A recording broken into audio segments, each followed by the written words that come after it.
Allez, bonjour à tous, on est parti pour une nouvelle vidéo, donc c'est la deuxième partie du document, je pense que je vous ai vu au préalable, donc Elucide, qu'un abonné m'a gentiment transmis gratuitement.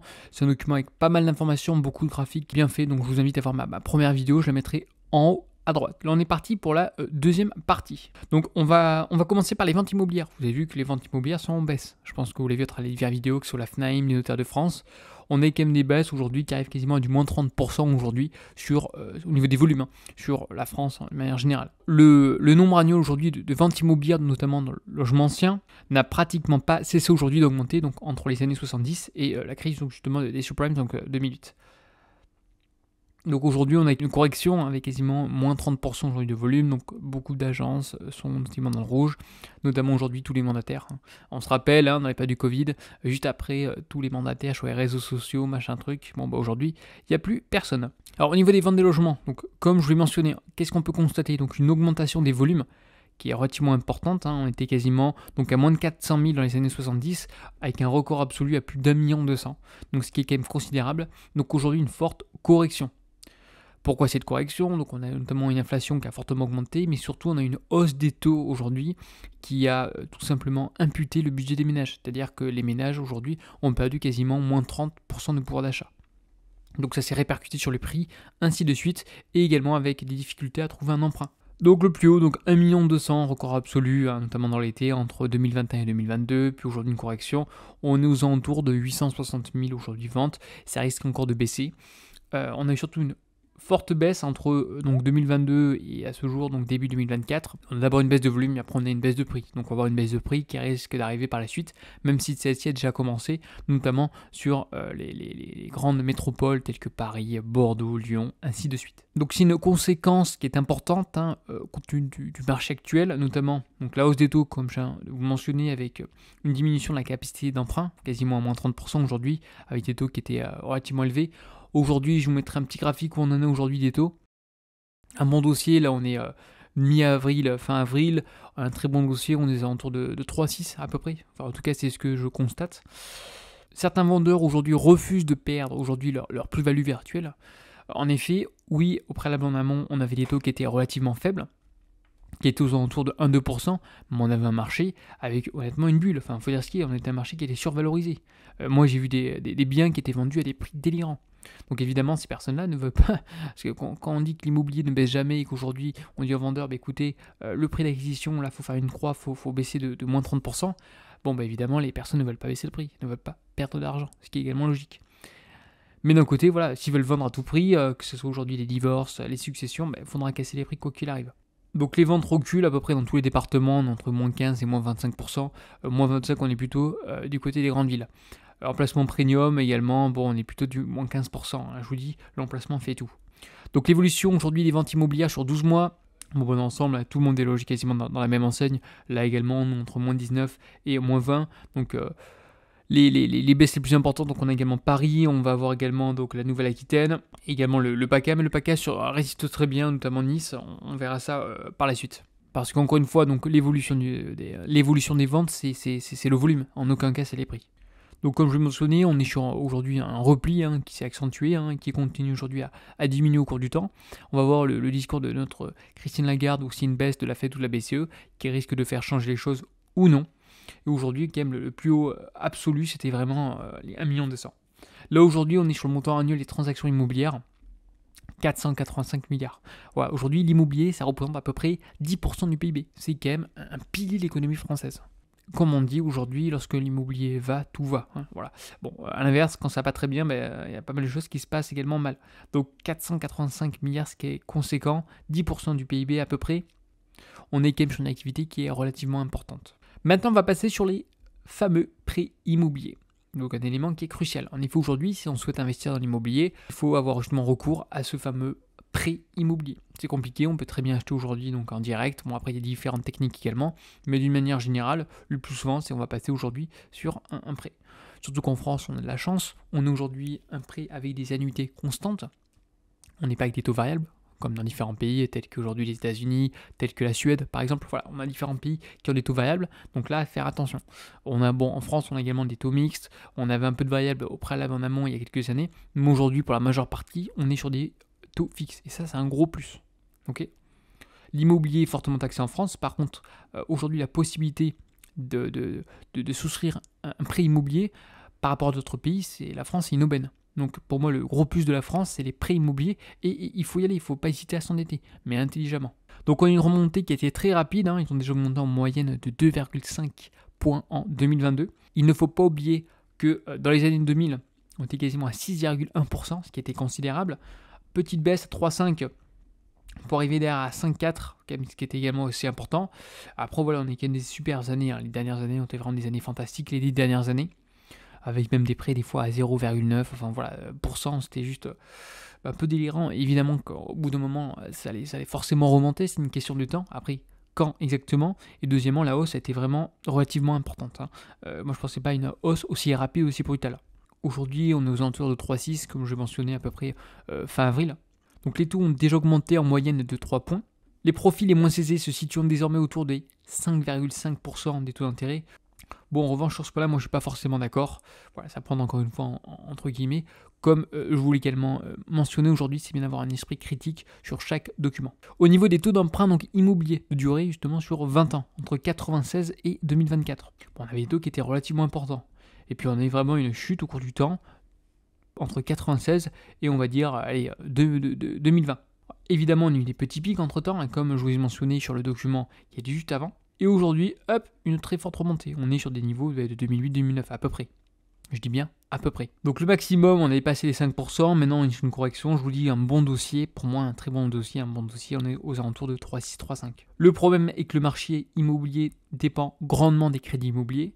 Et j'ai même envie de vous dire, il dépend tout simplement des crédits immobiliers. Demain, il n'y a plus de crédit immobilier, il n'y a plus d'immobilier. C'est très compliqué aujourd'hui. Même aujourd'hui, les investisseurs institutionnels s'endettent. Alors, on est plutôt sur des durées relativement courtes, sur 10 ans à peu près. C'est le cas des SCPI, des grosses foncières.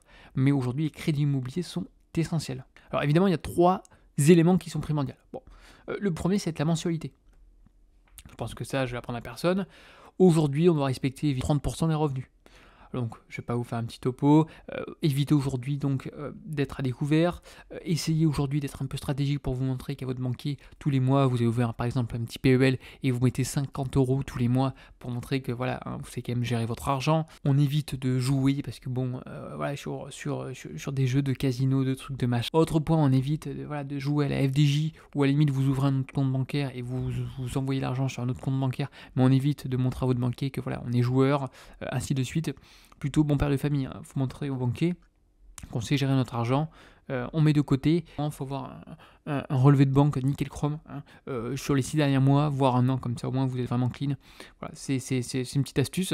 Durée du crédit, c'est qu'on prend entre 7 et 25 ans, au préalable on était plutôt sur 15 ans, moi je trouvais ça pas mal, 15-20 ans. Aujourd'hui on est jusqu'à 25 ans, comme je l'ai mentionné, il y a également l'inflation, il y a également aujourd'hui l'effet monétaire à prendre en compte. Ça va dépendre des stratégies de chacun. Lorsqu'on avait des taux qui étaient relativement faibles, prenez 25 ans, moi ça me semblait logique, un taux à 0,9%, prenez sur une échéance plus lointaine, moi ça me semblait également stratégique. Par contre aujourd'hui, lorsqu'on a des taux qui commencent à être importants, essayez peut-être de réduire la durée. À voir, ça dépend encore une fois de chacun, c'est modulable. Plus de la moitié aujourd'hui atteignent donc 25 ans et 80%, 20 ans et plus. Donc la durée moyenne aujourd'hui des prêts, elle augmente également au cours du temps, comme vous pouvez voir au cours des différentes années. Alors on n'est pas encore une fois sur une durée comme en Espagne où on est sur des durées qui sont vraiment très importantes.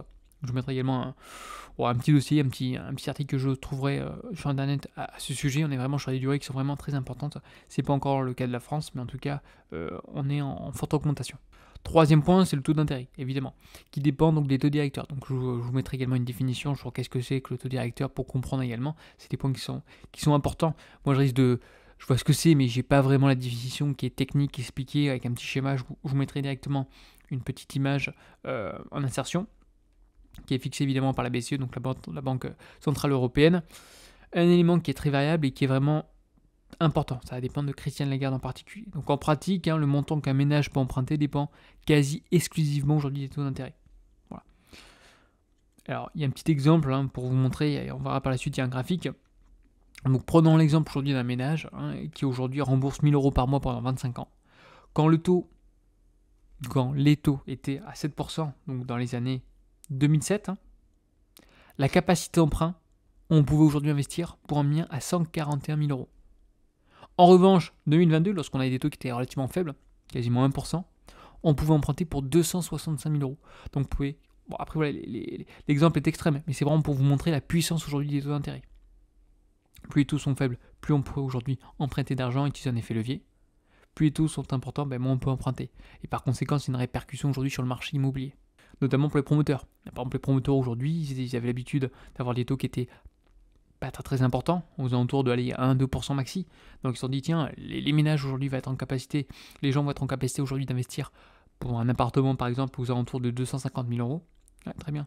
Sauf qu'aujourd'hui, les taux d'intérêt ont fortement augmenté. Les ménages aujourd'hui, ils n'ont pas un budget de 250 000 euros. Ils ont un budget qui est moins important. Mais par conséquent, oui, et donc on peut plus aujourd'hui vendre les programmes. Et la marge aujourd'hui des promoteurs est basée notamment sur le prix de revente. Sur quoi ils se sont basés. Donc c'est très compliqué. Il y en a qui malheureusement vont être obligés de vendre à perte. Donc petit graphique qui est intéressant justement pour que vous puissiez comprendre. Donc capacité d'emprunt sur une durée de 25 ans selon les taux et une mensualité de 1000 euros. Donc c'est pas compliqué, 1% avec une mensualité de 1000 euros. Vous pouvez investir pour 265 000 euros. Aujourd'hui, donc à peu près à 4%, on est en dessous des 200 000 euros. Et lorsqu'on a 7%, on a 141 000 euros. Donc vous pouvez voir que quand même, aujourd'hui, les taux impactent grandement le budget des ménages. Donc petit conseil, parce que l'immobilier, encore une fois, pour les plus jeunes, parce que je sais qu'il y a des jeunes qui me regardent, lorsqu'on a des taux à 1%, je vais pas vous dire allez-y les yeux fermés, mais n'hésitez pas à investir. N'hésitez pas à investir. Parce que lorsqu'on a des taux à 1% et on a une inflation qui est à 2,5, 3%, déjà on gagne de l'argent. Plus, si vous investissez intelligemment, vous écoutez 2-3 vidéos où je donne 2-3 petits conseils, derrière avec un TRI qui peut être important, vous allez vous enrichir comme ça au cours du temps. Donc capacité d'emprunt important qui est fortement influencée par les taux, comme vous pouvez le voir graphiquement. La baisse des taux au cours de ces dernières années a permis d'augmenter la capacité d'emprunt notamment des ménages de près de 90% pour un prêt de 25 ans.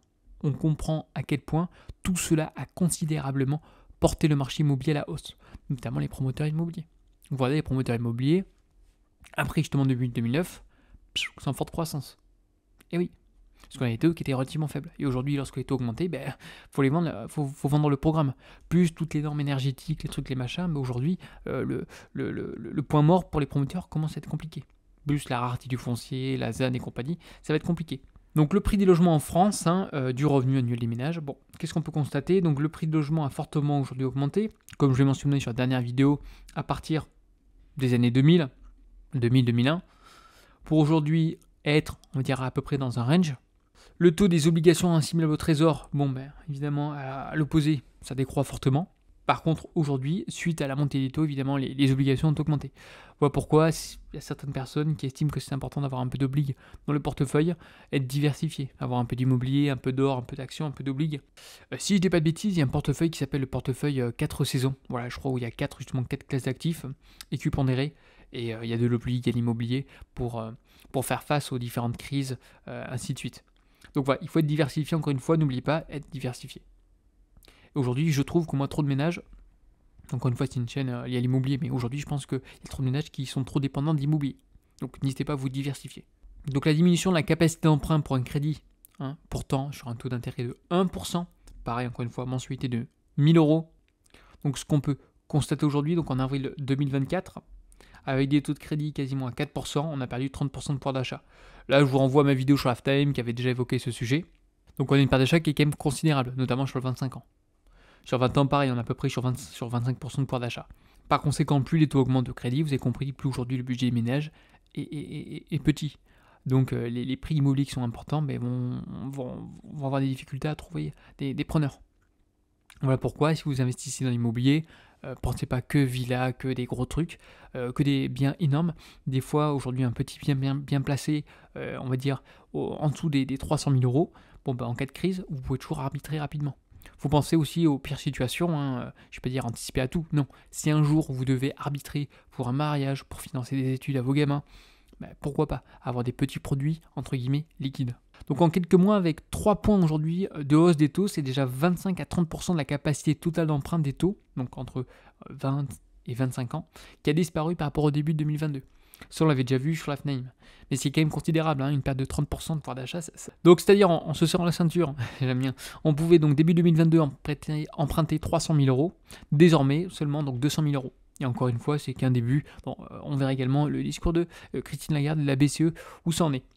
Donc l'inflation actuellement est de 3,4. Bon, moi je pense qu'elle est un peu en dessous. Je pense qu'elle est aux alentours de, je crois, 2,5, 2,5,3. On verra, je mettrai également un petit graphique lorsque je ferai le petit montage de cette vidéo.